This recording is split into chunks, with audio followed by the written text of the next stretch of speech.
नमस्कार, मी doctor Vinaya Patil hello डॉक्टरच्या या भागात आपल्या सर्वांचं मनपूर्वक स्वागत करते। सह्याद्री वाहिनीच्या हॅलो डॉक्टर या कार्यक्रमाचे विशेष म्हणजे या कार्यक्रमात आपणही सहभागी होऊ शकता, तेही फक्त एक फोन कॉल करून।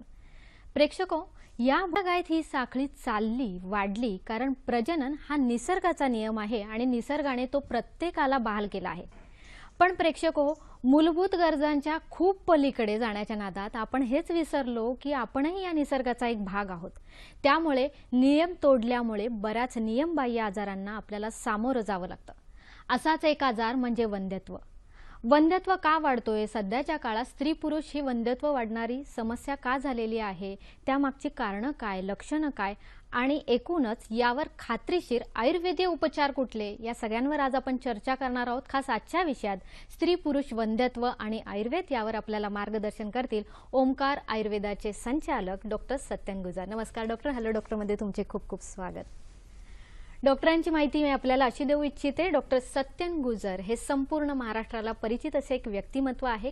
एक निष्णात आयुर्वेदिक तज्ञ म्हणून ते प्रसिद्ध आहेत। गेली 18 वर्ष डॉक्टर पुणे आणि मुंबई येथे यशस्वी आयुर्वेदिक प्रॅक्टिस करीत आहेत। ऑल आयुर्वेदिक ट्रीटमेंट्स अंडर वन रूफ म्हणजेच एका छताखाली संपूर्ण शास्त्रोक्त व सर्व प्रकारचे आयुर्वेदिक उपचार या संकल्पनेने पुणे येथे प्रशस्त सुसज्ज अशा ओमकार आयुर्वेद या आयुर्वेदिक हॉस्पिटलची स्थापना डॉक्टरांनी केली आहे। पोटाचे विकार, पाठीचे विकार, मणक्याचे विकार, सांध्यांचे विकार, त्वचा विकार, कॅन्सर, मधुमेह, हृदय विकार, किडनी विकार, थायरॉइड, स्त्री पुरुष वंध्यत्व यासारख्या आजारांवर ते विशेषताने उपचार करतात, त्यावर त्यांचा हातखंडा आहे। तो प्रेक्षको, आजचा जो विषय आहे स्त्री पुरुष वंध्यत्व आणि आयुर्वेद, यावर नक्कीच तुमच्या मनातही प्रश्न येत असतील। तुमच्या मनातील प्रश्न आणि आमच्या तज्ञ डॉक्टरांची उत्तरं घेण्यासाठी तुम्हाला लागतील आमचे फोन नंबर, ते असे आहेत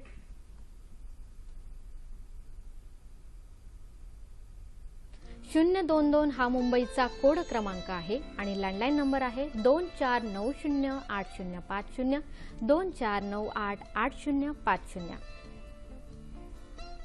कार्यक्रमात फोन करून आपण जरूर सहभागी व्हा, पण तत्पूर्वी आपल्या सगळ्यांना नम्र विनंती अशी आहे की आपण जेव्हा फोन कराल तेव्हा कृपया आपल्या टीव्हीचा आवाज पूर्णपणे बंद करा, जेणेकरून आपला आवाज हा आमच्यापर्यंत व्यवस्थित ऐकू जाईल। याशिवाय आजच्या आपल्या कार्यक्रमातील तज्ञ डॉक्टर सत्यन गुजर यांचा पत्ता, फोन नंबर आणि वेबसाईट आपण आपल्या कार्यक्रमाच्या दुसऱ्या आणि शेवटच्या ब्रेक नंतर दाखवणार आहोत, तर त्यावेळी कृपया तुम्ही तो लिहून घ्या अथवा मोबाईल कॅमेराने फोटो काढून सेव्ह करून घेऊ शकता। चला तर मग कार्यक्रमाला सुरुवात करूया। डॉक्टर, पुन्हा एकदा तुमचे खूप खूप स्वागत। डॉक्टर, स्त्री पुरुष वंध्यत्व ही सध्याच्या काळात वाढत जाणारी समस्या आहे आणि तेच ओळखून तुम्ही खास आजचा विषय निवडला आहे। तुमचं मार्गदर्शन आज आम्हाला हवं आहे। आजचा हा विषय निवडण्याबद्दल आपलं काय मत आहे? कसं आहे, प्रकृती आणि पुरुष यांच्या समन्वयातून जशी सृष्टीची निर्मिती होत असते, त्याचप्रमाणे स्त्री बीज आणि पुरुष बीज ज्यावेळेला एकत्रित येतात त्यावेळेला गर्भाची निर्मिती होत असते। त्यामुळे स्वाभाविक स्त्री शरीराची रचना ही त्याच पद्धतीने झालेली असते। म्हणजे एखाद्या बीजापासून एका हाडामांसाचा गोळा तयार करणं, एक मानवी शरीर तयार करणं, हे अद्भुत कार्य स्त्री शरीरामध्ये होत असतं। त्याच्यामुळे गर्भाशय असू देत किंवा नवजात जे काही बालक आहे त्याचं भरण पोषण होण्याच्या दृष्टीने स्तन्याशय असू देत, या स्त्री विशिष्ट अवयवांची निर्मिती जी आहे ती त्याच दृष्टीने केली गेलेली आहे। त्यामुळे ज्या वेळेला एखाद्या स्त्रीला अपत्य प्राप्ती होते, तिला मातृसुख लाभतं, त्यावेळेला त्या स्त्रीला पूर्णत्व आलं असं आपण म्हणतो। पण बऱ्याच वेळेला असं होतं की काही स्त्रिया ह्या मातृसुखापासून वंचित राहतात आणि त्याच्यामागे वेगवेगळी शारीरिक कारणं असतात, काही तक्रारी असतात आणि त्याच्यामुळे गर्भधारणा होण्यामध्ये अडथळे येत असतात। ह्यालाच आपण वंध्यत्व असं म्हणत असतो। आणि या वंध्यत्वाचं प्रमाण सध्या इतकं वाढत आहे, म्हणजे प्रत्येक 10 भारतीयांमागील 1 जण हा वंध्यत्वाने ग्रासलेला आहे आणि हा रेशो हळूहळू वाढत चाललेला आहे। म्हणजे 10 स्त्रियांपैकी 6 स्त्रियांना सध्या गर्भधारणा राहण्यासाठी कोणते ना कोणते तरी उपचार घ्यावे लागतात, त्याशिवाय नैसर्गिकरित्या गर्भधारणा झाले ही गोष्ट होत नाही। ह्याच्यावरून आपल्याला त्याचं वाढतं प्रमाण लक्षात येईल। वंध्यत्व म्हणजे ज्या स्त्रीला गर्भधारणा राहत नाहीये, ज्या स्त्रीला गर्भधारणा राहते पण पुन्हा पुन्हा गर्भस्राव किंवा गर्भपात म्हणजे अबॉर्शन होण्याची टेंडन्सी आहे, किंवा जिला एक मूल आहे पण पुन्हा गर्भधारणा राहत नाही, या सगळ्यांचा समावेश वंध्यत्व यामध्ये होत असतो। आता आपण जेव्हा वंध्यत्वाचा विचार करतो त्यावेळेला फक्त स्त्री शरीराचाच विचार केला गेला पाहिजे का? तर स्वाभाविक नाहीये। गर्भधारणा राहण्यासाठी पुरुष बीज ही गोष्ट सुद्धा तितकीच महत्त्वाची आहे। त्यामुळे वंध्यत्वामध्ये आपल्याला स्त्री वंध्यत्वाबरोबर पुरुष वंध्यत्वाचा विचार सुद्धा तितकाच प्रामुख्याने करावा लागतो। बऱ्याच वेळेला असं होतं आपण वंध्यत्व ह्या गोष्टीचा किंवा आजाराचा ज्यावेळेला विचार करतो त्यावेळेला फक्त रिप्रोडक्टिव्ह सिस्टीम म्हणजे प्रजननाशी संबंधित असणारे अवयव, त्यांची रचनात्मक विकृती, त्यांची कार्यात्मक विकृती, फक्त ह्याचाच विचार करत राहतो आणि इथेच बऱ्याच वेळेला गोष्ट चुकत असते.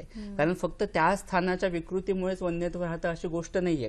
प्रजनन जी काही क्षमता आहे किंवा प्रजननाशी संबंधित जे काही अवयव आहेत ते या शरीरामधीलच एक भाग आहेत. त्यामुळे स्वाभाविक आहे शरीरातल्या इतर आजारांचा, इतर गोष्टींचा, व्याधींचा परिणाम हा सुद्धा त्या स्त्री शरीरावर किंवा गर्भाशयावर होत असतो किंवा पुरुष बीजावर होत असतो आणि त्याच्यामुळे सुद्धा वंध्यत्व राहणं ही गोष्ट होत असते. त्यामुळे वंध्यत्व नक्की कशामुळे राहत आहे, त्याचं निदान काय, त्याच्या मागचं नक्की कारण काय आहे, ह्याची अगोदर निदान करून त्या पद्धतीने ट्रीटमेंट होणं हे खूप गरजेचं असतं. कारण वर्षानुवर्ष भरपूर ट्रीटमेंट चालू आहेत अशी गोष्ट होते आणि बऱ्याच वेळेला असं होतं की या वंध्यत्वाला संबंधित जे काही ट्रीटमेंट्स असतात त्या हार्मोनल रिलेटेड असतात. म्हणजे हार्मोनशी संबंधित औषधं मोठ्या प्रमाणात दिली जातात आणि त्याच्यामुळे अक्षरशः स्त्री शरीराची चाळण होऊ शकते. म्हणजे लॉंग टर्म दृष्ट्या त्याचे होणारे साईड इफेक्ट्स हे इतके हेवी आहेत की आजार, ठीक आहे, स्त्री गर्भधारणा राहणं ही गोष्ट महत्वाचीच आहे, पण त्याच्याबरोबर स्त्री शरीराचे जे काही हाल होत आहेत किंवा त्याचे जे काही साईड इफेक्ट्स त्याला आयुष्यभर भोगावे लागतात त्याचा विचार होणं सुद्धा गरजेचं आहे. त्यामुळे आपण आयुर्वेदिक उपचार ज्यावेळेला करत असतो त्यावेळेला या सर्व निदानांचा, कारणांचा विचार करून नैसर्गिकरित्या कशी गर्भधारणा राहील किंवा ही जी काही कारणं आहेत ते अडथळे कसे दूर करता येईल हे बघत असतो आणि प्रॉपर योग्य चिकित्सा झाल्यानंतर गर्भधारणा राहणं हे तितकंच सहजासहजी होऊन जातं. कारण ही नैसर्गिक प्रक्रिया आहे. जसं आता तुम्ही म्हणाला ते निसर्गाचा नियम आहे आणि आपण ज्यावेळेला निसर्गाचे नियम तोडतो, काहीतरी चुकीच्या पद्धतीने आपली दिनचर्या असते, जीवनशैली असते किंवा आहाराच्या चुकीच्या इतक्या वर्षांच्या सवयी असतात, तेव्हा त्याचा परिणाम तो त्या अवयवांवर होतो. तुम्ही खूप महत्वाचा मुद्दा अगदी छेडला आहे की जीवन पद्धती आपली बदललेली आहे. नक्की काय बदलली तेही तुम्हालाही ऐकायचं असेल. डॉक्टर, काय बदललंय आणि काय सुधारलं पाहिजे? आहारामध्ये असणारे बदल, सगळ्यात महत्वाची गोष्ट तुमची दिनचर्या कोणती आहे. आपण वंध्यत्वाचा विचार करताना बऱ्याच वेळेला शारीरिक कारणांचा, शारीरिक आजारांचाच करत असतो, पण तशी पण गोष्ट नाहीये. मानसिक भाग, मानसिक तुमची सशक्तता किती आहे, मानसिक बल किती आहे, ह्या गोष्टी सुद्धा ह्याच्यामध्ये खूप कारणीभूत होत असतात. त्याच्यामध्ये शारीरिक कारण तर आहेतच. आर्थिक सुबत्ता बघितली जाते पण मानसिक स्वास्थ्य बघितलं जात नाही. अगदी बरोबर. मानसिक स्वास्थ्याचा परिणाम शेवटी हा हर्षातून होणारी गोष्ट आहे. शेवटी ज्या वेळेला गर्भधारणा होत असते ती ज्या क्रियेतून राहत असते तो हर्षाचा एक भाग आहे आणि त्यामुळे स्वाभाविक आहे फक्त गर्भधारणा राहण्यासाठीच तुम्ही एकत्र येत असताल तर तो फक्त एक क्रिया होते ती.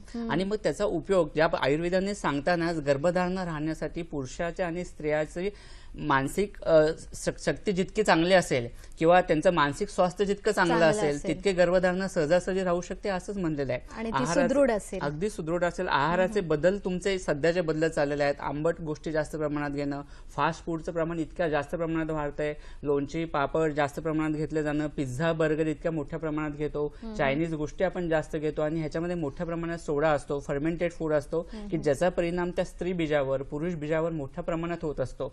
स्ट्रेस सध्या इतकं वाढतंय, स्पर्धात्मक युग आहे, प्रत्येक जण पळतोय, कॉम्पिटिशनच इतके जास्त वाढते, पण ह्या सगळ्याचा परिणाम कुठेतरी त्या धातूंवर होत असतो, शुक्रावर होत असतो. ही गोष्ट आपल्या लक्षातच येत नाहीये.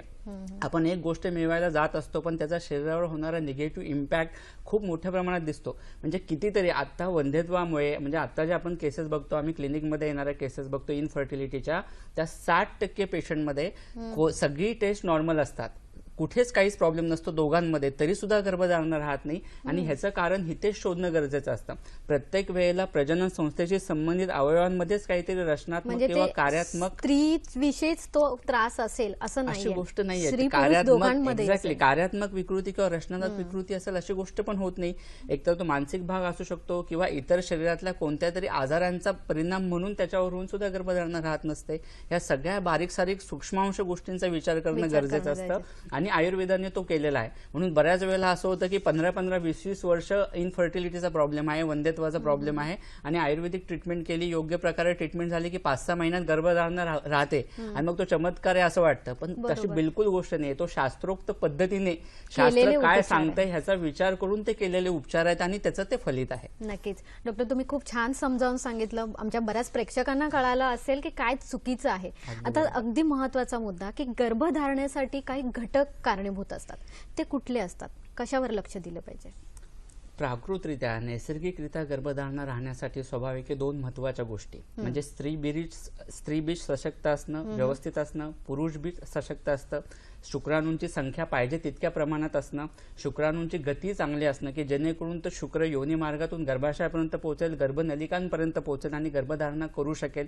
योनी मार्ग प्राकृत असणं, विकृती त्याच्यामध्ये नसणं, गर्भाशयाचं बल चांगलं असणं, गर्भाशयाच्या ज्या भित्ती प्रत्येक महिन्यामध्ये तयार होत आहेत म्हणजे एंडोमेट्रियम आपण ज्याला म्हणतो ते व्यवस्थित पद्धतीने तयार होत असणं, गर्भनलिका हे दोन्हीपैकी एक तरी गर्भनलिका ओपन असणं की जेणेकरून शुक्राणू तिथपर्यंत पोहोचू शकतील किंवा ओव्हम तयार झाल्यानंतर तिथून तो गर्भाशयात येऊ शकेल. आणि सगळ्यात महत्त्वाचं स्त्री बीज व्यवस्थित तयार होणं, ते व्यवस्थित फुटणं, ह्या सगळ्या गोष्टी महत्त्वाच्या आहेत. आणि ह्या सगळ्यांवर जे काही नियंत्रण ठेवणारे अंतःस्राव आहेत, कारण अंतःस्रावावरच ह्या सगळ्या गोष्टी कंट्रोल केल्या जात असतात. FSH असू देत, LH असू देत, गोनॅडोट्रॉपिन्स आहेत, पुरुषांमध्ये टेस्टोस्टेरॉन आहे. ह्या गोष्टी जर व्यवस्थित असतील, ह्या अंतःस्रावांचं सिक्रिशन जर व्यवस्थित होत असेल तर गर्भाशयाच्या ठिकाणी ओव्ह्युलेशन होणं किंवा स्त्रीबीज तयार होण्याचं काम व्यवस्थित होणार आहे किंवा पुरुषांमध्ये स्पर्मॅटोजेनेसिस होण्याचं काम व्यवस्थित होणार आहे. त्यामुळे ह्या सगळ्या गोष्टी प्राकृत असणं खूप गरजेचं आहे.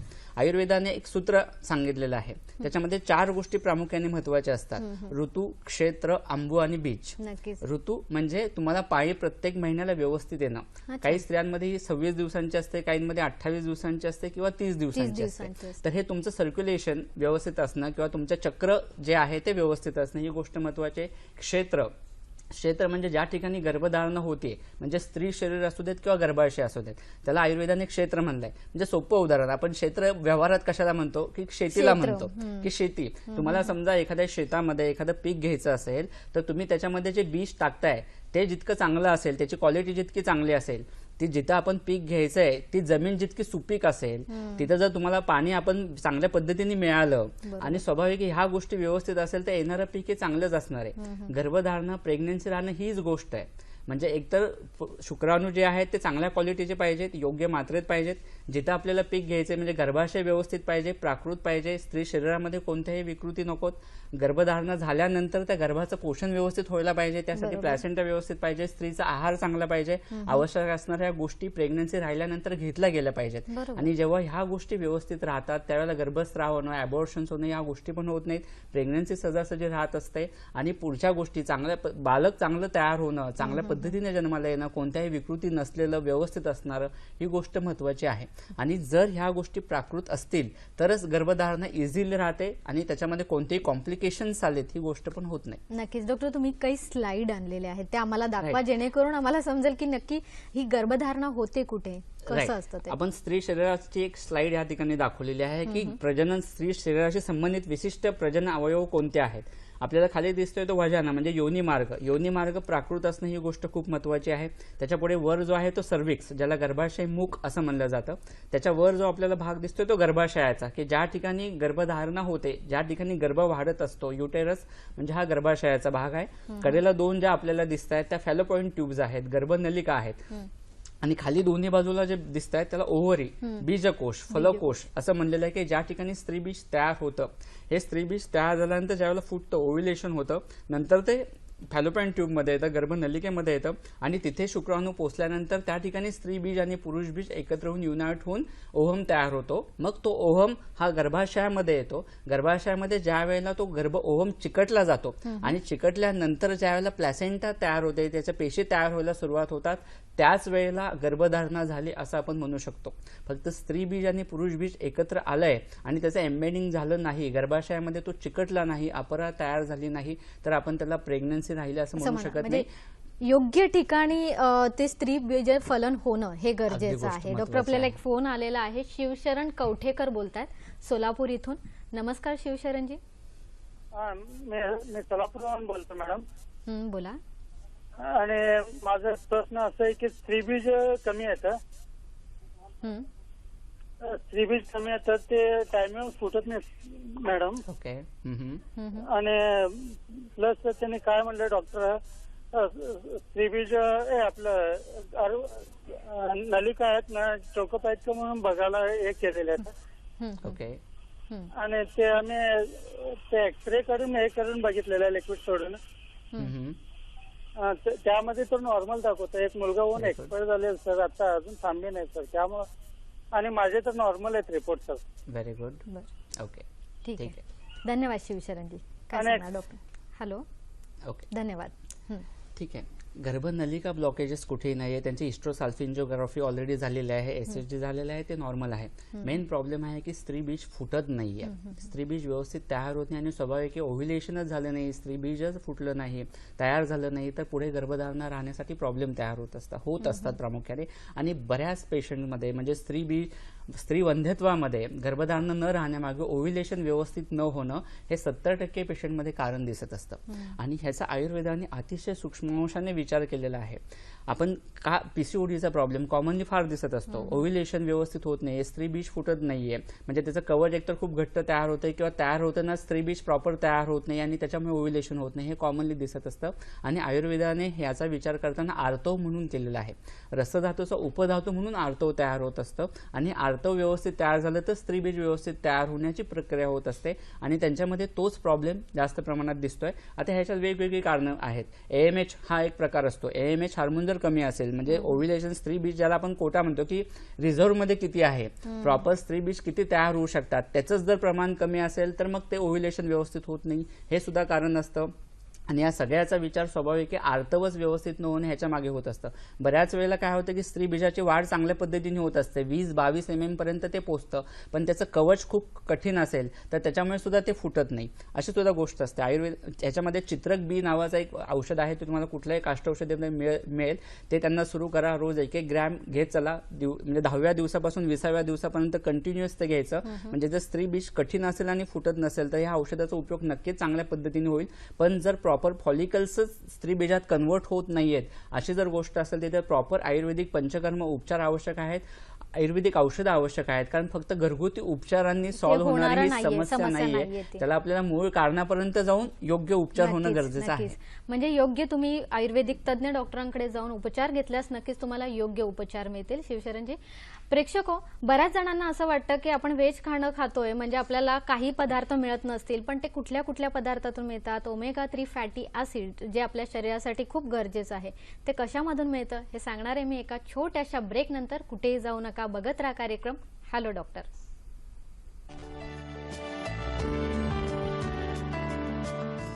प्रेक्षको, ब्रेकला जाण्याआधी मी तुम्हाला आधी सांगितलं होतं की व्हेजिटेरियन म्हणजे पालेभाज्यांचा आहार करणारी जी लोक असतात त्यांना असं वाटत असतं की आपल्या शरीरात ओमेगा 3 फॅटी ऍसिड कसं जाईल, तर त्यांनी असं करावं की जवस म्हणजे फ्लॅक्सीड हे दिवसातून 1 ते 2 चमचे जर तुम्ही खाल्लं तर तुमच्या शरीरात ओमेगा 3 फॅटी ऍसिड हे तुम्हाला मिळेल. यामुळे हृदयरोग, फुफ्फुसाचे आजार जे असतात, कर्करोग असतात, बरेच आजारांना तुम्ही टाळू शकतात. डॉक्टर, आरोग्य ही टिप्स तर आमच्याकडून झालेलीच आहे, पण मला तुमच्याकडून खास ऐकायचंय. तुम्ही खूप वेळा सांगितलं की वंध्यत्व ही नुसत्या स्त्रीची समस्या नसते, ती स्त्री पुरुष समस्या असते. त्यामुळे आपण तो आज एकत्र विषय घेतलेला आहे. मग पुरुषांमुळे वंध्यत्व येण्याचं कारण काय असतं? पुरुष वंध्यत्व ह्याचा विचार ज्यावेळेला आपण करतो तर 2 पद्धतीने तो मेनली करणं गरजेचं असतं. एक गोष्ट म्हणजे मैथून सामर्थ्य कमी असणं, मैथून शक्ती कमी असणं, इम्पोर्टन्सी हा भाग पूर्ण वेगळा. आणि दुसरं मैथून सामर्थ्याचा किंवा मैथून शक्तीचा आणि वंध्यत्वाचा किंवा गर्भधारणा करण्याची शक्ती त्या शुक्राणूंमध्ये आहे की नाही, ते सक्षम आहेत की नाही, या दोन्हींमध्ये खूप फरक आहे. मैथून सामर्थ्य कमी असेल, बऱ्याच जणांना शीघ्रपतनाचा त्रास असतो, लैंगिक समस्या वेगवेगळ्या दिसत असतात, पण अशा लोकांमध्ये किंवा अशा पुरुषांमध्ये पुरुष बीज सक्षम नसतं अशी गोष्ट नाहीये, त्यांना सहजासहजी गर्भधारणा राहू शकते. आपण जो आज विचार करणार आहोत की जो ज्यांच्यामध्ये शुक्राणूंमध्ये प्रॉब्लेम आहेत, शुक्राणूंची संख्या कमी आहे, शुक्राणू सक्षम नाहीयेत आणि शुक्राशी संबंधित ज्या विकृती आहेत आणि त्याच्यामुळे गर्भधारणा राहू शकत नाही, ह्या पुरुष वंध्यत्वाचा आपण आज ह्याच्यामध्ये विचार करणार आहोत. आयुर्वेदाने 8 प्रकारच्या म्हणजे 8 प्रकारच्या शुक्राच्या विकृती सांगितलेल्या आहेत. म्हणजे शुक्र विकृत होतं हे 8 प्रकारांनी होत असतं आणि ते झालं तर ते सक्षम राहत नाही किंवा ते पुढे गर्भनिर्मिती करू शकत नाही. ह्याच्यामध्ये वेगवेगळे प्रकार आहेत. म्हणजे वातपित्त ह्या दोन्हीचा शुक्रावर परिणाम होऊन क्षयश शुक्र असणं, कुनप शुक्र असणं, ग्रंथील शुक्र असणं, असे वेगवेगळे प्रकार ह्याच्यामध्ये असतात. शुक्र धातू हा सार धातू म्हणून तयार होत असतो. म्हणजे शरीरात 7 धातू असतात, रस, रक्त, मांस, मेद, अस्थि, मज्जा आणि शुक्र. 7वा धातू म्हणून ह्या शुक्र धातूची उत्पत्ती होत असते. म्हणजे शरीरातल्या प्रत्येक धातूचा अंश, रसापासून रक्त, रक्तापासून मांस, असं करत करत सगळ्यात शेवटी शुक्र तयार होत असतं. त्यामुळे शुक्रामध्ये सगळ्या धातूंचे अंश असतात आणि म्हणून एखादा शुक्राणू पुढे जाऊन गर्भाची निर्मिती करत असतो. त्यामुळे स्वाभाविक हे सगळ्याच धातूंची सारता चांगली असणं, पुरुष शरीर निरोगी असणं हे गरजेचं आहे, तर सार शुक्राची निर्मिती होत असते. ज्या वेळेला ह्याच्यामध्ये प्रॉब्लेम असतो त्यावेळेला वेगवेगळे आपल्याला विकृती दिसत असतात. म्हणजे ऑलिगोस्पर्मिया, कॉमनली दिसणारा आजार असतो ॲझोस्पर्मिया, ॲस्थॅनोस्पर्मिया, असे शुक्राशी संबंधित असणारे पुरुषांमध्ये दिसणारी वंध्यत्वाची कारणं असतात. आता ॲझोस्पर्मिया म्हणजे शुक्राणू अजिबातच नसणं, म्हणजे आपण ज्यावेळेला सिमेन अनालिसिस करतो, शुक्र चेक करतो, त्यावेळेला शुक्राणू कोणतेच दिसत नाहीत. ह्याच्यामध्ये सुद्धा 2 पद्धतीने विचार होणं गरजेचं आहे. म्हणजे एकतर ती रचना व्यवस्थित आहे की नाही, म्हणजे वृषण व्यवस्थित त्याची वाढ झाली की ते बघणं गरजेचं आहे. वृषणामध्ये ज्या पेशी आहेत त्या रचनात्मक दृष्ट्या नॉर्मल आहेत की नाही, म्हणजे जर्म सेल्स नावाच्या ज्या पेशी असतात, ज्या वृषणामध्ये असतात, टेस्टिसमध्ये असतात आणि ज्या स्पर्मॅटोजेनेसिसचं काम करत असतात, पण जर ह्या पेशीज अब्सेंट असतील किंवा त्यांचाच अभाव असेल तर इथं तुम्ही काहीच करू शकत नाही. नक्कीच डॉक्टर, थोडंसं मध्ये थांबवते, आपल्याला लांबून फोन आलेला आहे. अंगद मिसाळ बोलतायत आपल्याशी बीड इथून. नमस्कार अंगदजी. Hello hello madam. नमस्कार, बोला, आपला प्रश्न विचारा. आमचा प्रश्न सर असा आहे की आमच्या लग्न 8 वर्ष पूर्ण झालंय आणि 8 वर्ष पूर्ण होऊन आम्हाला प्रेग्नेन्सी राहत नाहीये. बर. आता आम्ही तपासणी केलेली आहे, 2 ऑपरेशन केले छोटे छोटे पडद्याचे. बर. तर डॉक्टरचं म्हणणं असं आहे की बा तुमचं गर्भ राहण्यासाठी जे आवरण तयार व्हायला पाहिजे पिशवीला आतून, तर हे आवरण तयार होत नाहीये. काही काही ठिकाणी होत आहे पण गर्भ चिटकत नाहीये. बरोबर.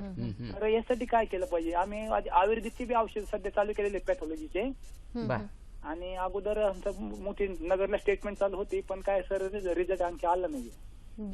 ठीक आहे. तर मग सर यासाठी योग्य ते मार्गदर्शन करा सर. धन्यवाद अंगदजी. बोला सर.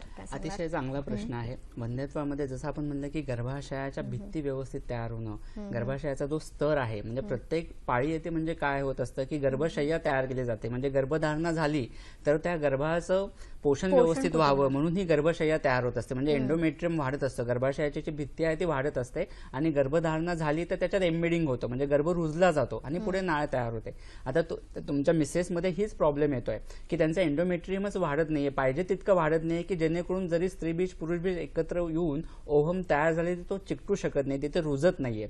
आणि ह्याच्यामध्ये प्रजास्थापनीय गणांचा उपयोग अतिशय चांगल्या पद्धतीने होत असतो. ह्याचे काढे तुम्ही आहेत दुधात उकळून घ्यायला सुरुवात करा, त्याचा उपयोग चांगला आहे. विदारी, कवचबीज, भुईकोळा यासारखी जी औषधं आहेत, शतावरी आहे, ती दुधाबरोबर सुरुवात करा, त्याचा उपयोग त्यांना अतिशय चांगल्या पद्धतीने होईल. पण 8 वर्षांपासून प्रॉब्लेम आहे, ऑलरेडी तुमच्या सगळ्या ट्रीटमेंट झालेल्या आहेत, तरी अजून प्रॉब्लेम राहतोय, त्या अर्थी फक्त असे वरच्यावर औषधं घेऊन हा प्रॉब्लेम सॉल्व्ह होणार नाहीये.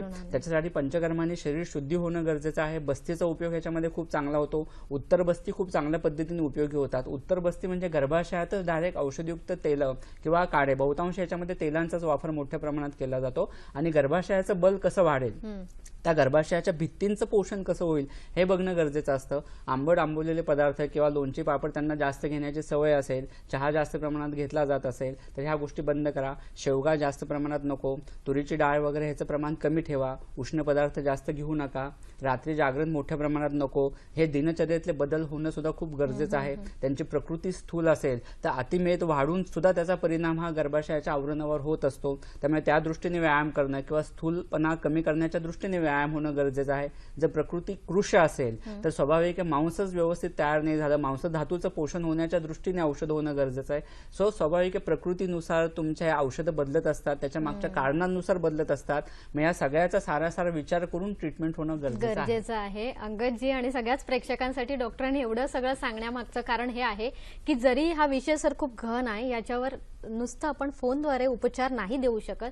तुम्ही योग्य आयुर्वेदिक तज्ञाकडे जाऊन नक्कीच उपचार करू शकतात. या कार्यक्रमाद्वारे आम्हाला हेच सांगायचं आहे सर की कोणी निराश होऊ नका. आयुर्वेदिक उपचाराने तुम्हाला नक्कीच मातृत्व किंवा पितृत्वही मिळू शकतं.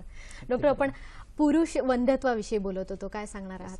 ॲझोस्पर्मिया ह्याच्याबद्दल आपण बोलत होतो की पुरुष वंध्यत्वातलं असणारं एक कारण, ह्याचं पर्सेंटेज तसं खूप जास्त आहे असं नाहीये. काही पर्सेंटेज आहे, प्रमाण कमी आहे की पुरुष वंध्यत्वामागे ॲझोस्पर्मिया असणं हे खूप कमी जणांमध्ये दिसतं. पण तो गहन विषय आहे, थोडासा त्रासदायक विषय. एखाद्या गोष्टीचा अभावच आहे, ती गोष्ट आपल्याला औषधांच्या द्वारे तयार करायची. आणि जसं आता आपण म्हणलं की जर त्या पेशींचाच अभाव असेल, त्या वृषणामध्ये जर पेशीच नसेल तर मग तिथे काहीच करू शकत नाही. त्याच्यामध्ये आयुर्वेदिक औषधांनी कशानेच उपयोग होऊ शकत नाही, त्यामुळे तिथे ट्रीटमेंट करूनच उपयोग नाहीये.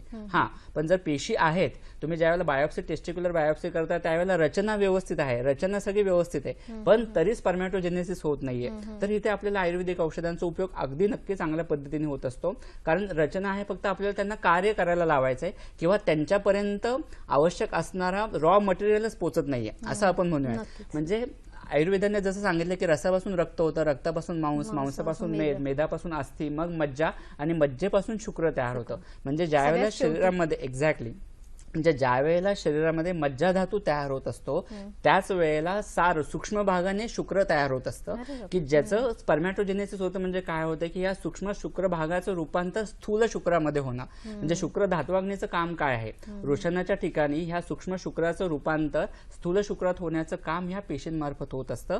पण जर त्यांच्यापर्यंत रॉ मटेरियलच आलं नाही, म्हणजे मज्जे थ्रू जर सूक्ष्म शुक्रांशच तयार झाला नाही तर स्थूल पेशी कशा तयार होणार. आणि ह्या गोष्टी आपल्याला माहित नसतं. सूक्ष्म पचनाचं काम कसं होतं नक्की ह्याच गोष्टी माहीत नाहीयेत आणि अनुमानानेच जाणण्याच्या बऱ्याच गोष्टी असतात आणि हेच आयुर्वेदातली महत्वाची गोष्ट असते. अगदी गूढ आहे आणि तिथपर्यंत जाऊनच ट्रीटमेंट होणं गरजेचं आहे. त्यामुळे ज्यावेळेला तुम्ही टेस्टिक्युलर बायोप्सी करता त्यावेळेला रचना नॉर्मल आहे, सेल्स आहेत, पण स्पर्मॅटोजेनेसिस होत नाहीये, तर तिथे आयुर्वेदिक उपचारांचा नक्की चांगला उपयोग होतो. विरेचन, शुक्र व स्त्रोतसाशी संबंधित जे आजार असतात तिथे पंचकर्मातलं विरेचन याचा उपयोग खूप चांगला होतो. म्हणजे ते काही ब्लॉकेजेस जे आहेत ते दूर व्हायला मदत होत असते. ते करणं खूप गरजेचं आहे. हा एक भाग झाला. आणि नंतर वाजीकरण ही तर अष्टांग आयुर्वेद म्हणलंय, म्हणजे 8 आयुर्वेदाच्या शाखा आहेत, त्यातलं वाजीकरण हे एक महत्वाची शाखा आहे. म्हणजे फक्त प्रजनन कसं व्यवस्थित व्हावं, गर्भनिर्मिती किती चांगल्या पद्धतीने व्हावं किंवा पुरुषाचं मैथून सामर्थ्य कसं वाढवावं या सगळ्यासाठीच वाजीकरण सांगितलेलं आहे. आणि ह्यातल्या औषधांचा उपयोग काही चरकोक्तचे पाद आहेत, 4 सांगितलेले आहेत पाद, त्यातला 2 पाद म्हणजे 2 गोष्टी स्पेसिफिक सेक्शन जे आहेत ते ह्या पुरुषाचं सार शुक्र कसं वाढेल ह्या दृष्टीने सांगितल्या गेलेल्या आहेत. नक्कीच. आपल्याला एक सर फोन आलेला आहे, फार थांबलेले आहेत आपल्यासाठी. गजानन जोंधघरे बोलतायत औरंगाबाद इथून. नमस्कार गजाननजी. नमस्कार मॅडम. नमस्कार, बोला, आपला प्रश्न विचारा. मी सरांना आधी नमस्कार सर. नमस्कार सर, माझा प्रश्न असा आहे, मला 2 प्रश्न विचारायचे आहेत. माझ्या मिसेसच्या लग्नाच्या आधी सर्जरी झालेली आहे आणि त्या सर्जरीमध्ये एक साईडची फेलोपियन ट्यूब आणि ओरी पूर्णतः काढलेली आहे. ओके. आणि नंतर आम्ही चेक केल्यानंतर आता एसटीजी रिपोर्ट वरून दुसरी सुद्धा फेलोपियन ट्यूब ब्लॉक आहे. ओके. तर मला नॅचरली म्हणजे बाळ होऊ शकते का अशा परिस्थितीत असं विचारायचं आहे. ओके, ठीक आहे. वय किती आहे आता त्यांचं? 24 आहे सर. ओके. इतर काही त्रास? त्रास म्हणजे सर त्यांचं पोट नेहमी दुखत राहते एक साईड, ज्या साईडची सर्जरी झाली आहेत ना, आणि जेवण सुद्धा चालत नाही त्यांचं. ओके. पाळी व्यवस्थित येते का? हा सर, पाळी येते पण अशी जशी पाहिजे तशी नाही येत सर. बर, धन्यवाद. ठीक आहे सर. ठीक आहे. मे बी काही कारणांमुळे किंवा विकृती किंवा दुसऱ्या कोणत्याही कारणांमुळे त्यांना एक फॅलोपियन ट्यूब काढावे लागले असेल किंवा ओव्हरी काढावे लागले असेल, पण अजूनही एक फॅलोपियन ट्यूब आहे. ठीक आहे, ती ब्लॉक आहे, पण त्याच्यासाठी उपचार आहेत. आयुर्वेदोक्त जे बस्ती पंचकर्म उपचार आहे त्याचा उपयोग खूप चांगल्या पद्धतीने होतो. आणि उत्तर बस्ती हे ब्लॉकेजेस जाण्याच्या दृष्टीने काही औषधयुक्त तेल असतात जे आपण गर्भाशय मुखावाटे आज जर गर्भाशयात प्रविष्ट केले तर हे ब्लॉकेजेस जाण्यासाठी खूप चांगल्या पद्धतीने उपयोग होत असतो. त्याचप्रमाणे पोटातून घेण्याचे शमन औषधं सुद्धा ह्याच्यात खूप महत्वाचे आहेत की ओव्ह्युलेशन व्यवस्थित होण्याच्या दृष्टीने, त्यांची पाळी व्यवस्थित येण्याच्या दृष्टीने किंवा प्राकृत गर्भमार्ग, त्रावर्त योनी असं ज्याला आयुर्वेदाने म्हणलेलं आहे की पूर्ण प्रजनन शरीराचा त्याच्यात विचार केला जातो, ते प्राकृत होण्याच्या दृष्टीने बरेच आयुर्वेदिक उपचार आहेत.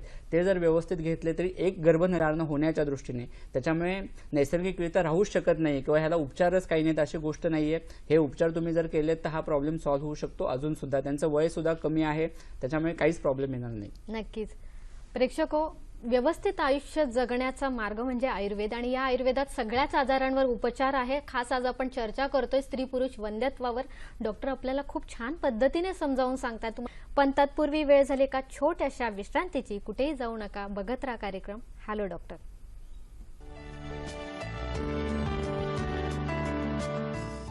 ब्रेक नंतर तुमचं पुन्हा एकदा स्वागत. डॉक्टर, आपण पुरुष वंध्यत्वाची जी कारणं जाणून घेत होतो त्यात अजून काय आपलं राहिलंय? बरोबर. आपण ॲझोस्पर्मियाबद्दल बोलत होतो की शुक्राणूच व्यवस्थित तयार होत नाहीत, शुक्राणूंचा अभाव असणं. आता आपण रचना व्यवस्थित आहे, फक्त पेशींचं काम व्यवस्थित होत नाही, तिथे वाजीकरण औषधांचा किती चांगल्या पद्धतीने उपयोग होतो याच्याबद्दल आपण बोललो. पण काही वेळेला असं होतं की ज्यावेळेला तुम्ही बायोप्सी करता टेस्टिक्युलर त्यावेळेला असं दिसतं की स्पर्म्स तयार होत आहेत, स्पर्मॅटोजेनेसिस व्यवस्थित आहे, रचना नॉर्मल आहे, पण बाहेर ज्यावेळेला सिमेन येते त्याच्यामध्ये शुक्राणू नसतात. मग ह्याच्यामध्ये मधला जो काही एरिया असतो तिथे ब्लॉकेजेस असतात कुठेतरी. म्हणजे एपिडिडायमिस त्या ठिकाणी ब्लॉक असू शकतो, वास डिफरन्सच्या ठिकाणी ब्लॉक असू शकतो. आणि तिथे विबंध असल्यामुळे काही काही जणांना व्हेरिकोसिलचा प्रॉब्लेम असतो आणि म्हणजे तिथली जी काही शुक्रनलिका असते त्यांना एक प्रकारची शिथिलता आलेली असते त्या नलिकांना आणि शिथिलता आल्यामुळे स्वाभाविक की तिथनं शुक्र अडकून राहणं किंवा व्यवस्थित न स्त्रवणं ही गोष्ट होत असते आणि त्याच्यामुळे सुद्धा ॲझोस्पर्मिया हे दिसत असतं. मग त्या पद्धतीने ते ब्लॉकेज दूर होण्याच्या दृष्टीने ट्रीटमेंट होणं हे खूप गरजेचं असतं. हा ॲझोस्पर्मियाचा एक भाग झाला. दुसरं जे आहे ते ऑलिगोस्पर्मिया. ऑलिगोस्पर्मिया म्हणजे काय की शुक्राणू तयार होत आहेत पण शुक्राणूंची संख्या पाहिजे तेवढी नाहीये. शुक्राणूंची संख्या कमी आहे. 20 ते 30 मिलियन पेक्षा पर ml जी शुक्राणूंची संख्या पाहिजे तेवढी नाहीये, ती कमी प्रमाणात असणं ह्याला ऑलिगोस्पर्मिया असं म्हणलं जातं. ह्याच्यामध्ये सुद्धा विरेचन, बस्ती आणि वाजीकरण औषधे यांचा खूप चांगला उपयोग होतो. 95% पेशंटमध्ये कितीही काउंट कमी असला तरी तो आयुर्वेदिक औषधांच्या द्वारे नक्की वाढायला मदत होत असते. फक्त त्या पद्धतीने योग्य उपचार होणं हे खूप गरजेचं आहे. तिसरा जो कॉमनली प्रश्न दिसत असतो पुरुष वंध्यत्वामध्ये तो ॲस्थेनोस्पर्मिया. ॲस्थेनोस्पर्मिया म्हणजे मोटिलिटी कमी असणं, शुक्राणूंची हालचालच व्यवस्थित न होणं, त्यांचा वेग कमी असणं किंवा ते अजिबातच हालचाल न करणं. कारण योनी मार्गात ते स्त्रवल्यानंतर तिथून पुढे नलिकेपर्यंत जास्तोपर्यंत ते तिथपर्यंत त्यांचा प्रवास झाला पाहिजे, तिथपर्यंत ते जिवंत राहिले पाहिजे, तिथपर्यंत ते सक्षम पाहिजेत. ह्या जर गोष्टी राहिल्या तर पुढे गर्भधारणा राहणार आहे. ही जर गती त्यांची व्यवस्थित नसेल तर तरी सुद्धा प्रेग्नन्सी राहू शकत नाही. त्यामुळे हे मोटिलिटीशी गतीशी संबंधित जिथे काही आजार आहेत त्याचा पण याच्यात समावेश होत असतो. आणि हे वातामुळे होणाऱ्या सर्व गोष्टी आहेत, वाताची दृष्टी असते त्याचा होणारा शुक्रावर परिणाम, त्या पद्धतीने चिकित्सा करणं हे खूप गरजेचं असतं. तर हे प्रॉब्लेम सॉल्व्ह व्हायला मदत होत असते. नक्कीच हा वात म्हणजे आयुर्वेदीय दृष्ट्या असलेला वात आहे, तो अपान वायू नाहीये. अपान वायूचाच परिणाम म्हणजे अपान रिप्रोडक्टिव्ह सिस्टीम, प्रजनन क्षमतेची सगळी जी कार्य आहेत ती अपान वायूच्या अंडरच येत असतात. सो हे अपानाचं काम व्यवस्थित असणं, प्राकृत असणं खूप गरजेचं आहे. जेव्हा हा अपान बिघडतो किंवा त्याचं काम व्यवस्थित होत नाही त्यावेळेला वेगवेगळ्या व्याधी होतात. म्हणजे स्त्रियांमध्ये सुद्धा पाळीच्या वेळेला ज्या वेगवेगळ्या तक्रारी दिसतात, म्हणजे पोटामध्ये खूप दुखते, असह्य वेदना खूप जास्त प्रमाणात असतात, पिरियड्स व्यवस्थित नसतात किंवा कष्टार्थ ज्याला आयुर्वेदाने म्हणलेला आहे की दुखावा खूप जास्त असतो, ह्या सगळ्या गोष्टी ह्या अपान वायूशी संबंधितच आहेत. रादर आयुर्वेदाने तर सगळ्या प्रकारचे योनी रोग हे फक्त वाताच्या दृष्टीमुळेच होतात असंच म्हणलंय. नक्कीच. आपल्याला एक फोन आलेला आहे. ज्योती बोलतायत आपल्याशी नागपूर इथून. नमस्कार ज्योतीजी. सर जसं 1 वर्ष झालं म्हटलं, जशी म्हणजे प्रेग्नन्सी 1 महिना ते 1.5 महिन्यापर्यंत थांबते आणि त्याच्यानंतर त्याची पाळी होऊन जाते. मग त्याच्यानंतर म्हणजे व्यवस्थित राहतच नाही आणि पुन्हा 1 वर्ष म्हणजे जून मध्ये राहते आणि ते जुलै पर्यंत राहते आणि त्याच्यानंतर पुन्हा पाळी, म्हणजे असं 2दा झालंय सर 2 वर्षामध्ये माझं. वय किती आहे आपलं? माझं वय 24 कम्प्लीट आहे. ओके, ठीक आहे. ठीक आहे, धन्यवाद ज्योती. जिला गर्भधारणा राहतीये पण गर्भस्त्राव किंवा गर्भपात होण्याची टेंडन्सी आहे, हा सुद्धा वंध्यत्वाला एक प्रमुख भाग आहे. आता तुमचा त्रास तसा जाणवतो, ह्याच्या मागे सुद्धा कारणं वेगवेगळी आहेत. गर्भस्राव किंवा गर्भपात होण्याची शरीराची खोडकर सवय असणं हा भाग सुद्धा बऱ्याच स्त्रियांमध्ये दिसत असतो आणि त्याची कारणं पण तशीच असतात. म्हणजे स्त्री बीजच पाहिजे तितकं सक्षम जर तयार झालं नाही तरी, जरी स्त्री बीज आणि पुरुष बीज युनाईट झालं तरी ज्या वेळेला ओहम तयार होतो त्यावेळेला मेंदूच्या हायपोथॅलॅमस मार्फत त्याचं स्कॅनिंग होत असतं की तो सक्षम आहे की नाही, ओहम व्यवस्थित आहे की नाही, त्याचं एम्बेडिंग करावे की नाही करावं हे मेंदू मार्फत बघितलं जातं. आणि ज्या वेळेला ते जरी एम्बेडिंग झालं तरी सुद्धा त्याच्यात जर विकृती असेल तर ते शरीर स्वतः बाहेर टाकण्याचा प्रयत्न करतं आणि पुढे तुम्हाला 1-1.5 महिन्यानंतर मग तो मिसकॅरेज होतं किंवा गर्भस्राव किंवा ब्लिडिंग सुरू होतं अचानक आणि गर्भ बाहेर फेकला जातो, अशी पण गोष्ट होते. किंवा बऱ्याच वेळेला असं होतं की गर्भाशय मुखाशी संबंधित विकृती असतात.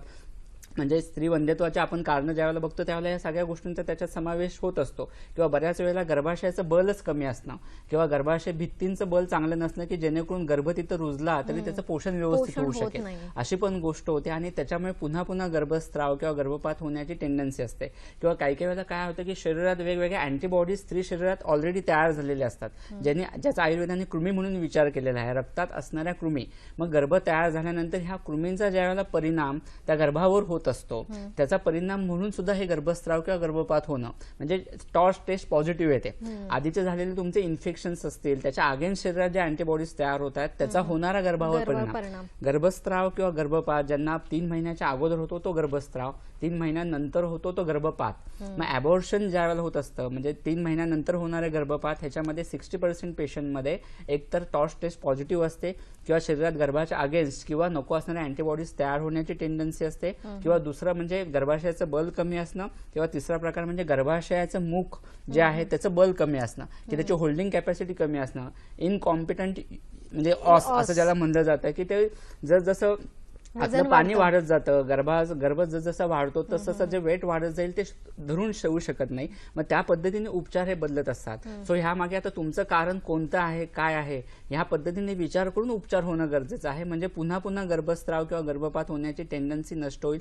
टॉर्च टेस्ट आधी तुम्ही केली नसेल तर करून घ्या. IgG IgM किती प्रमाणात वाढलेले आहेत, कशा संदर्भात वाढलेले आहेत, आणि मग त्या पद्धतीने आयुर्वेदिक उपचार होणं, पंचकर्म होऊन शरीर शुद्धी होणं खूप गरजेचं आहे. नक्कीच डॉक्टरांनी खूप असे रस्ते दाखवले ज्याच्याद्वारे आपल्याला मार्ग मिळू शकतो. पण ज्योतिजी, तुम्ही डॉक्टरांकडून नक्कीच उपचार घेऊ शकतात आणि तुमचे प्रश्न किंवा समस्या हे सॉल्व्ह करू शकतात.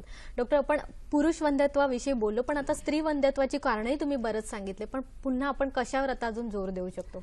तसे गर्भधारणा राहणं नैसर्गिकरित्या ही गोष्ट जितकी सोपी आहे, म्हणजे तो निसर्गच तो आहे. निसर्ग आहे. निसर्गाच्या नुसार गेलं की त्याच्यात काहीच प्रश्न काहीच नाही. प्रश्न पण जेव्हा तुमच्या चुकीच्या लाईफस्टाईलमुळे असू देत, आहारामुळे असू देत, किंवा प्रकृतीमुळे असू देत, किंवा नॅचरली काही हेरिडेटरी असणाऱ्या प्रॉब्लेममुळे असू देत, ह्याच्यामध्ये ज्यावेळेला कुठे कॉम्प्लिकेशन्स येतात, गर्भधारणा राहणं जितकं सोपं आहे तितकंच ते क्लिष्ट आहे. म्हणजे ह्यात इतकी असंख्य कारण आहेत की ज्याचा आपण विचार सुद्धा करू शकत नाही. एवढे जितकं सोपं आहे तितके प्रॉब्लेम्स त्याच्यामध्ये मोठे दिसतात.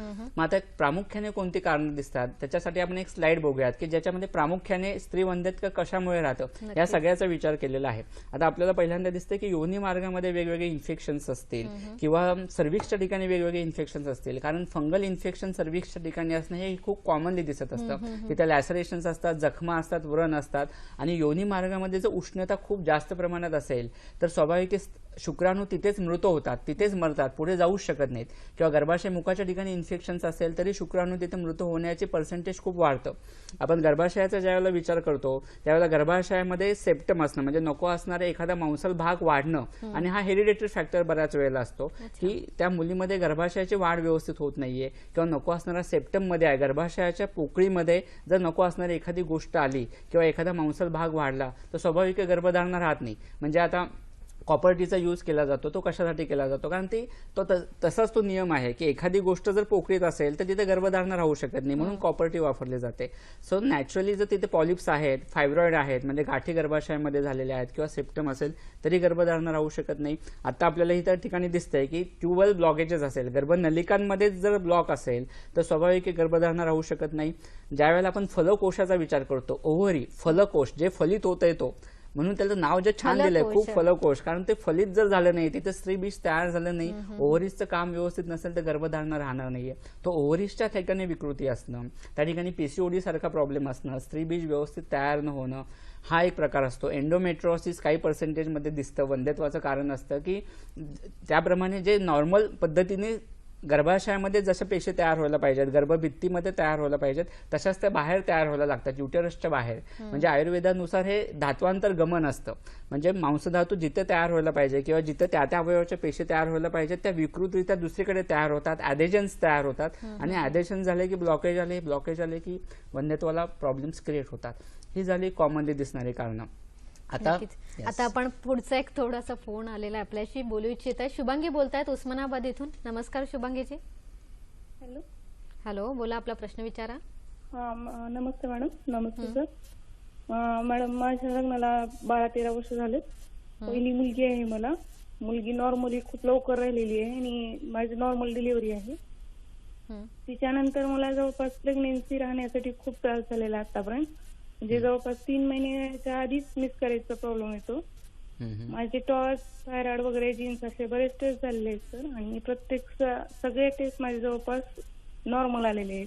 काहीच प्रॉब्लेम आलेला नाही. मी माझ्या आयुर्वेदिक डॉक्टरांकडून सर बस्ती सुद्धा 3 वेळेस केलेली आहे. ॲलोपॅथिक डॉक्टर असं बोलतात की मी टेस्ट ट्यूब बेबी करावी. तर काय करावं लागेल मला मग? आता एवढं सगळं नॉर्मल असतं, ह्या बऱ्याच प्रसंगांना मला फेस करावं लागले, त्याच्यामुळं मला कोणता पर्याय निवडावा लागेल? शुभांगीताई, तुमची समस्या समजू शकतो. पहिली प्रेग्नन्सी होऊन किती वर्ष झालेली आहेत? 13 वर्ष झालेली आहे मला. ओके. शेकडी वगैरे व्यवस्थित झालं होतं का प्रेग्नन्सी नंतर? हो, नाही, जवळपास 15 दिवस माझे त्यावेळेस पण दवाखान्यात गेले होते. म्हणजे मुलगी प्रीमॅच्युअर होती माझी, 7 महिन्यानंतर जन्मलेली होती. ठीक आहे शुभांगीताई, नक्कीच तुमचा प्रश्न आम्हाला कळलेला आहे. तुमच्या या प्रश्नाचं उत्तर आम्ही देणार आहोत एका छोट्याशा ब्रेक नंतर. कुठेही जाऊ नका, बघत राहा कार्यक्रम हॅलो डॉक्टर.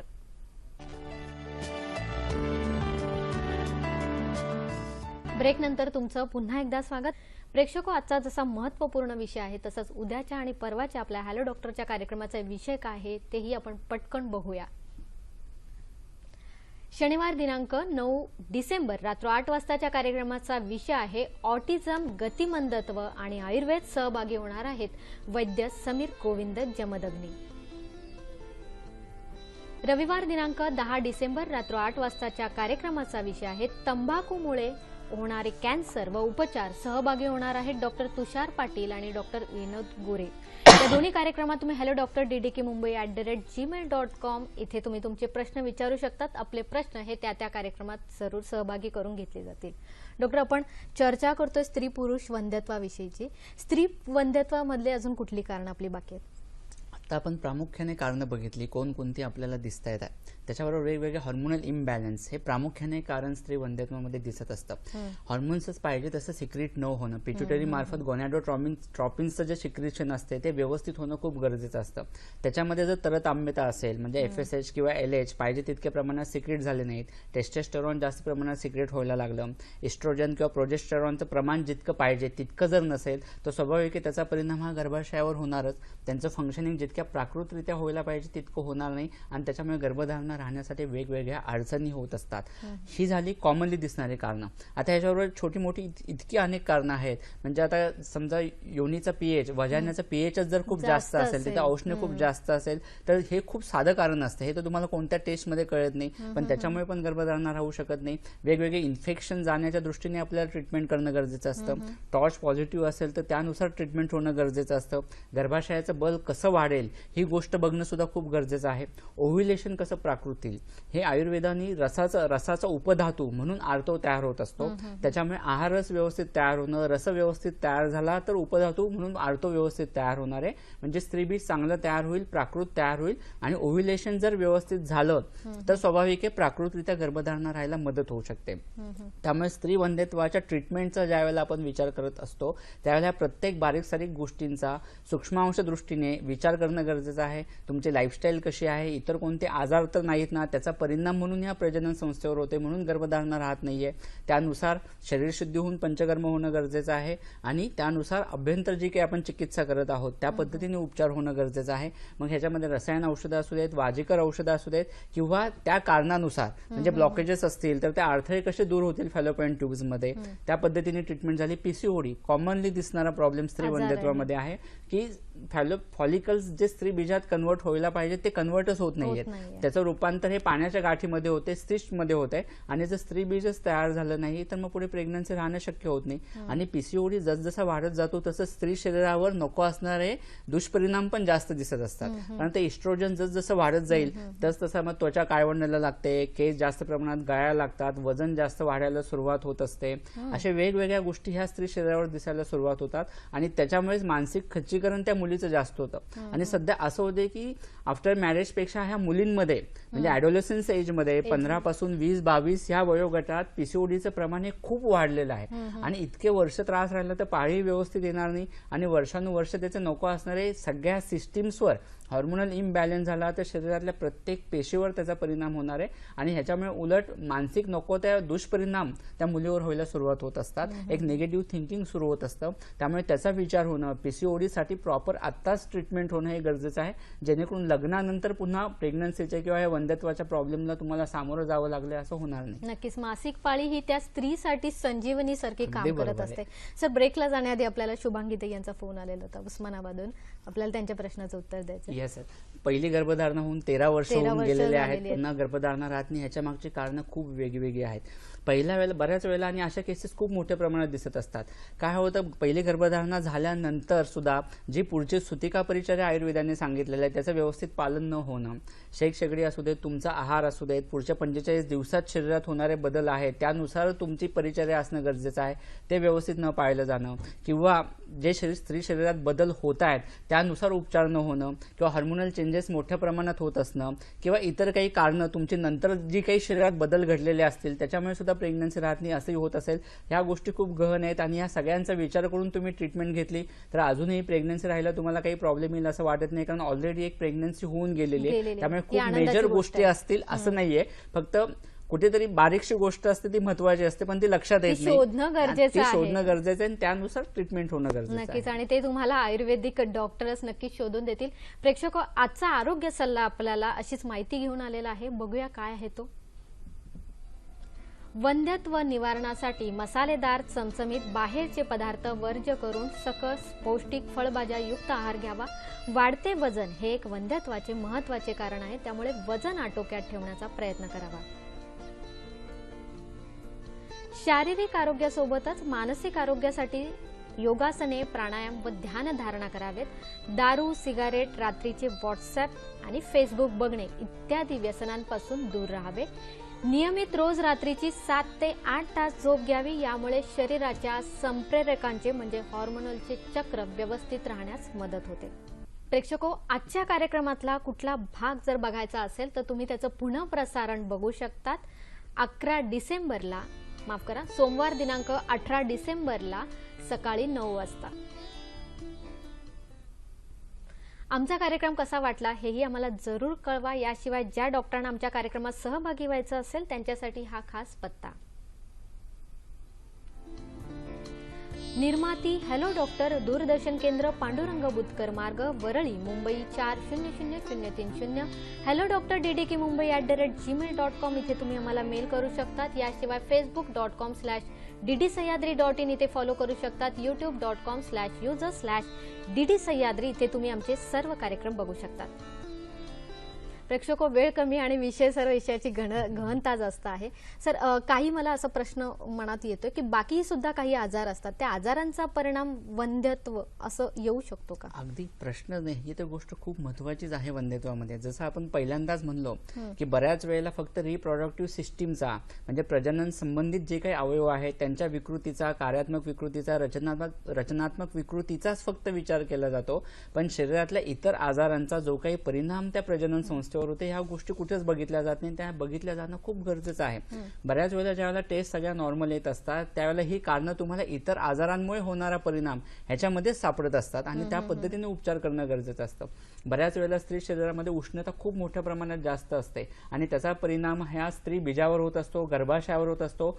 गर्भाशय होरपळून निघाल्यासारखं होतं आणि स्वाभाविक त्याचं बल कमी झालं तर ते गर्भधारणा करू शकत नाही. बऱ्याच पुरुषांमध्ये किंवा स्त्रियांमध्ये पांडू हे प्रामुख्याने दिसणारा व्याधी असतो.